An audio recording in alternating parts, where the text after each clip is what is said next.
Hello, my name is Marjorie Hollman. I'm a longtime Bellingham resident, freelance writer, personal historian, and a member of the Bellingham Business Association.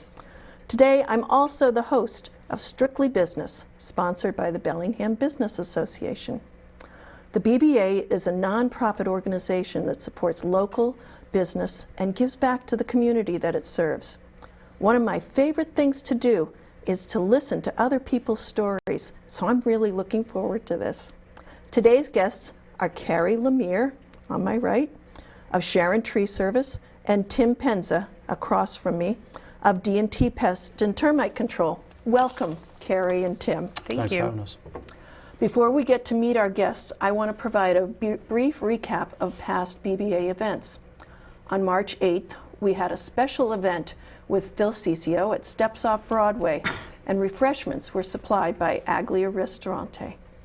On March 21st, our meeting was a networking meeting at Milford National Bank and T-Mobile USA. It was catered by Outback Steakhouse. Thank you to each of these businesses for supporting the BBA.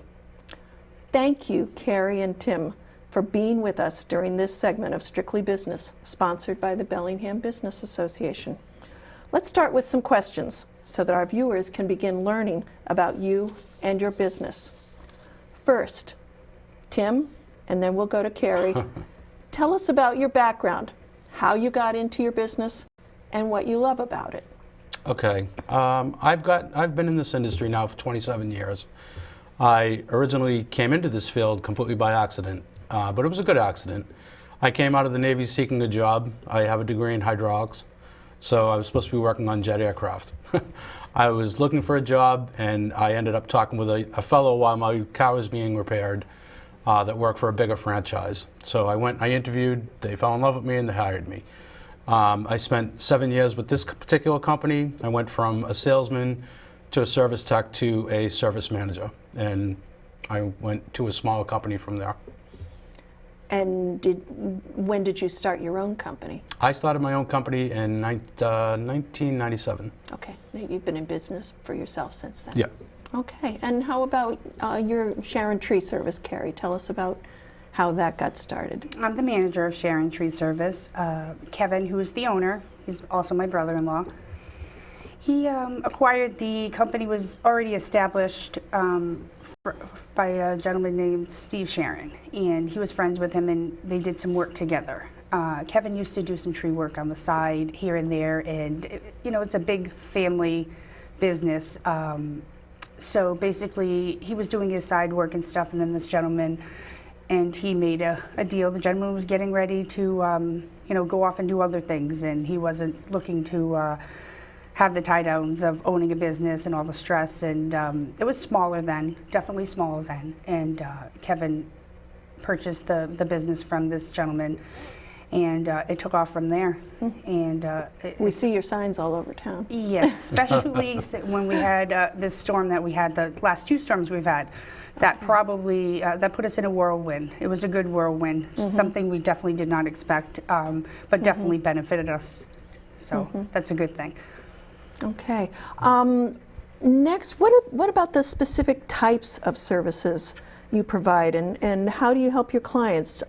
Tim, you were talking about referring people to Carrie's company. Actually, yes. Yeah. A lot of customers that we run across, they have a wide variety of, we were talking about squirrels and things like that, climbing up trees, onto the branches, onto the limbs, onto the roof of the house, and then right into the attic. So one of the things that we try to do is try to educate people to keep these things trimmed off their home, so this wildlife and ants and termites and other things can't enter the home that way. But yeah, it's a good idea to keep things trimmed off the house. What else? What other things? What other services do you provide? The services that we offer, we do termite work, we do carpenter ant work, any kind of ant work. We do bee work, bee wasp preventatives, rodents, rats, mice, mosquito, tick, cover, wildlife. We're just breaking into that now. Okay, so wildlife, what does that mean? Wildlife, skunk, raccoon, squirrel. If people find them in their basement or their attics and chimneys and Oh. everywhere. And they'll call you? Oh yeah, yeah. And what do you do? We go out and we take it out. Oh my goodness. Do you have any interesting stories of what happened? Or? Oh my goodness. I could be here for another 4 hours. Another 5 minutes. Okay.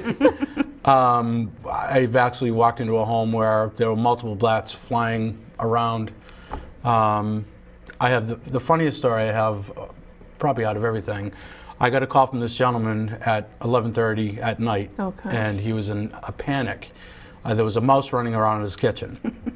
Oh. I went to this gentleman's house. He insisted I go to his home, and he happened to live in Franklin. So I went to his home. I rang the doorbell, and I looked up at this guy that was 6'8". He was huge. He was massive. And this guy stood behind me with his hands on my shoulders. We walked around the house to try to find the mouse that was running around the kitchen. Oh. So it was a prime example of the elephant and the mouse. Mm-hmm. But that's probably one of the more comical. Very sweet. Yeah. And then we have other examples where there was a house in Medway where bees broke through literally a child's bedroom. Oh, and it was rather sad. It was rather sad. The child was stung numerous times and didn't turn out real well. Oh dear. So there are funny and there are very, very serious. Mm-hmm. But things that you're able to help with. Absolutely. Mm-hmm. Absolutely. Good. That keeps you going. Yes, it does. What about your company, Carrie? What specific types of services? We offer a variety of services. Starting, we have, I'll start with the equipment. We have a very large crane. We have a stump grinder, skid steer, bobcat. We have bucket trucks and chip trucks, tons of chainsaws. We're 24-hour emergency service as well. We do storm damage, per se. Actually, yesterday, it was kind of windy out, and today, of course. And a customer had called me this morning, and a tree had fallen in their backyard, which was surprising because I didn't think the wind was that significant yesterday, but apparently it was significant enough to knock over some trees.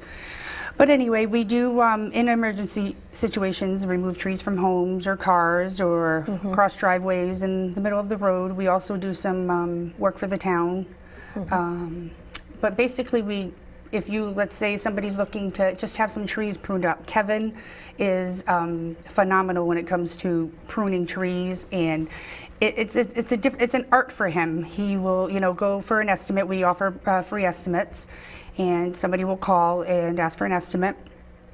Kevin will go out to the property, and let's say you have in mind what you would like done. He also, while he's there, if he sees anything that needs attention or that needs to be taken care of right away, he'll give you his opinion. He's very thorough in explaining. If we're going there just to grind some stumps, so to speak, and he happens to look up and say, hey, that tree's got a crack in it, he'll indicate that. And ultimately, it's their choice, the customer's choice. But for safety reasons, a lot of the times customers thank him, for being so thorough.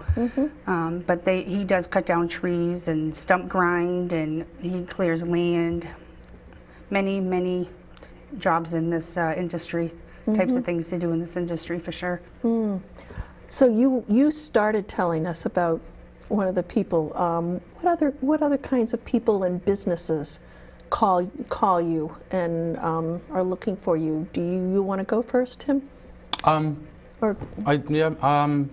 We cover everybody, everything. We actually do work for the town as well. We actually spray the commons for the concerts for mosquitoes. Yeah, okay. We do a lot of people in Bellingham don't realize we do that because we don't advertise, and we do it at a cut rate for the town. But we... Before every concert? Yeah. We do it roughly about a week before the concerts. Okay, so it's not that people are getting exposed to this. Yeah, we want everything to dry and everything is all settled before anybody goes back in the area. And what about, what kind of would commercial businesses? Everybody has bug problems. Everybody has bug problems. We service condo complexes, buildings, We service the town hall. They had a termite swarm. Oh, my. So we serviced that. We serviced the police department. They had little tiny sugar ants that were bothering the prisoners, literally, when the call came. Oh, so gosh. we had to get on and take care of that. But no, we're not prejudiced to what we treat, and whoever calls us, we go. And what about your company, Carrie? We also have commercial business as well as residential.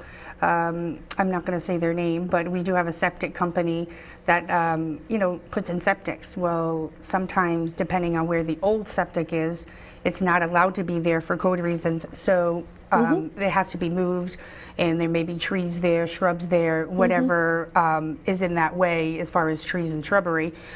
We do work with one septic company. We also work with numerous contractors who are building homes or putting on additions to homes, and the trees are in the line of work, and they call on us to come and help them out. And I would say that the residential work is more has a higher volume than the commercial work, but we still also are heavily involved in commercial work too. I'm hearing that all of you all refer and work in cooperation with other businesses. Absolutely. You're not in this all by yourself. No, it's helpful because just like he said, and I wouldn't have had any idea that he has referred customers to us, but just like he said, if we're helping out our other local businesses, we would, they would help us out as well. So it's kind of a, one hand washes the other. And so we're constantly depending, and it could be any circumstance. It could be a tree fell through my window, and once we get the tree out, well, now what am I going to do? We have, in all aspects of work, we have somebody we can refer you to. Okay, so you've got people are dependable. Absolutely. As well. Absolutely. Yeah, that's key. It makes a big difference. We don't always have to go out and spray pesticide. It's always not necessary. Sometimes a phone call to a tree company or just to eradicate a problem without spraying pesticide is just as effective as spraying pesticide. Trimming trees off a house is just as effective as me spraying the side of the house. So, like she said, one hand washes the other. Absolutely. Great. It's been a tough climate, economic-wise, in the last several years for the whole country, seems like the whole world. But what kinds of opportunities are you seeing within the new economic, the housing starts are down, people's budgets are tight. How are you all, This is a great opportunity, and this is a great opportunity for any business because retention of your employees, number one, turnover is huge in expense in business, huge. You're talking about retraining your help, everything that goes along with hiring a new employee. Retaining your customers is another good business practice, and that's always something that we pride ourselves in doing. I've had 99% of the customers I have today, I've had since I started this company. Wow. And they stayed with me all these years. The good and bad thing about the economy, people want to take care of their yards, their homes, so they're more apt to spend that money on their house or their yard before they go out and maybe eat or go on vacation. People are tending to vacation more at home now more than traveling. And people realize, if I'm going out in the backyard, I don't want to get eaten alive, triple E's out there. I don't want to go in the backyard because there's ticks out there. Now you're looking at Lyme disease. So people are more apt to spend the money to go out and enjoy their own yards versus going to the Cape or somewhere else on vacation and spending money. So that's what I'm finding. I agree. One specific situation, I had a woman last year, I would say it was like July, her and her family went to Florida yearly, and because of the economy and the way how tough things are, and now the security at the airport's tough, and it's stressful to travel. She has 5 children. She and her husband took her vacation, and they stayed home for the week doing projects around the house, and we were one of the projects. Basically, she used us as her vacation, Oh, golly. and we're finding that more now.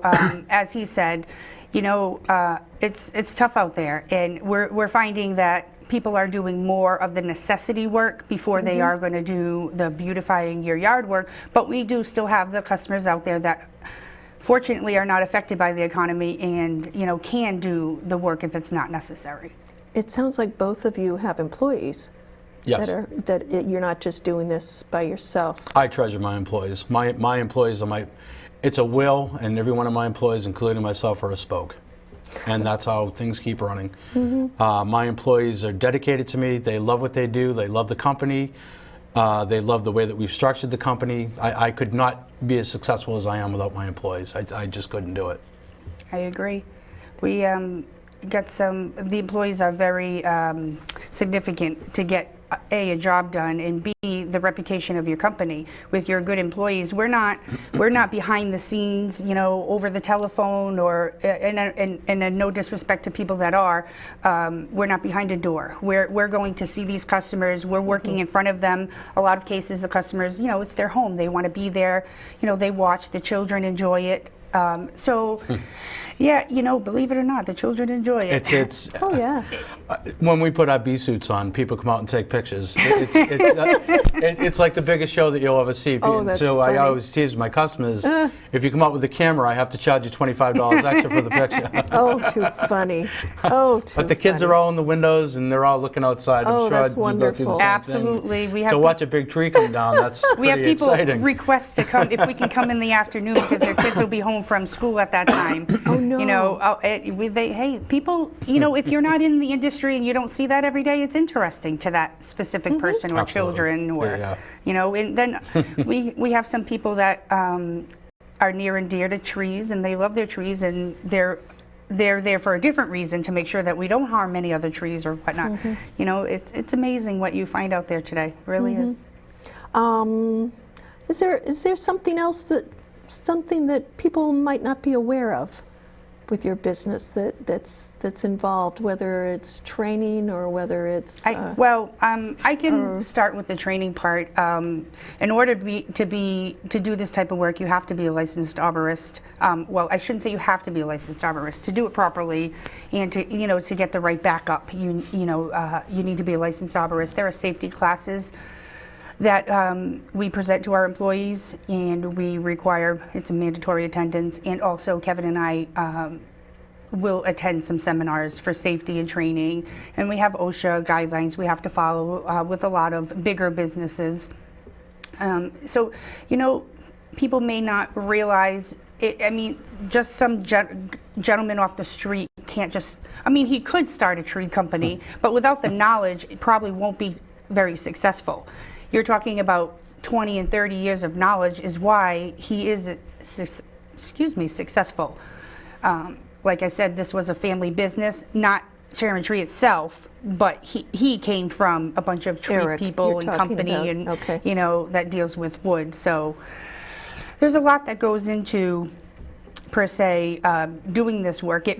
Some people may watch and say, oh geez, they park their equipment and they get up there with a chainsaw. You have to park that equipment in the proper spot to be able to reach that tree, to make sure it's safe, there's a lot of things that go into Yeah, you this type mentioned of that work. you have a crane.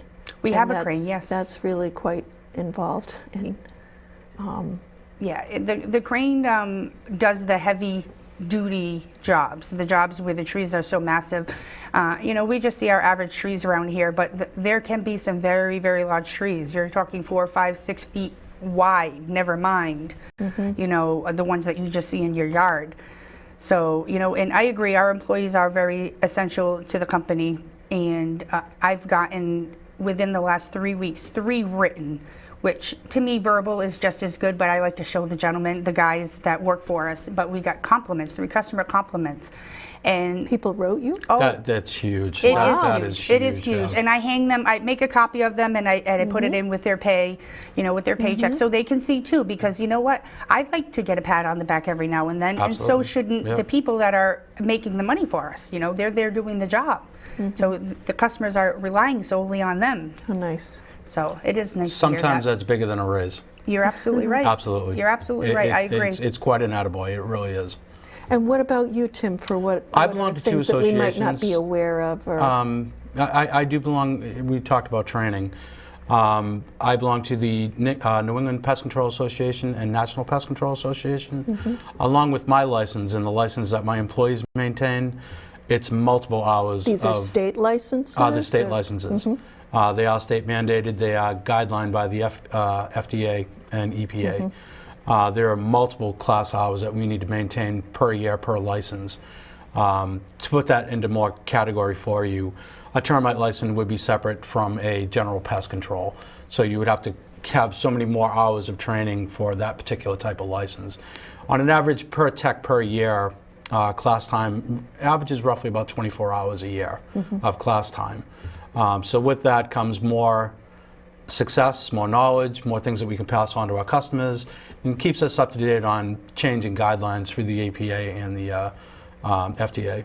Well, how has that changed with EPA regulations? And I'm guessing you've had to respond a lot with lots of changing. Very much so. All the chemical regulations. Yes. They're actually in the process of doing that as we speak. They're actually making changes, but they're changes for the better.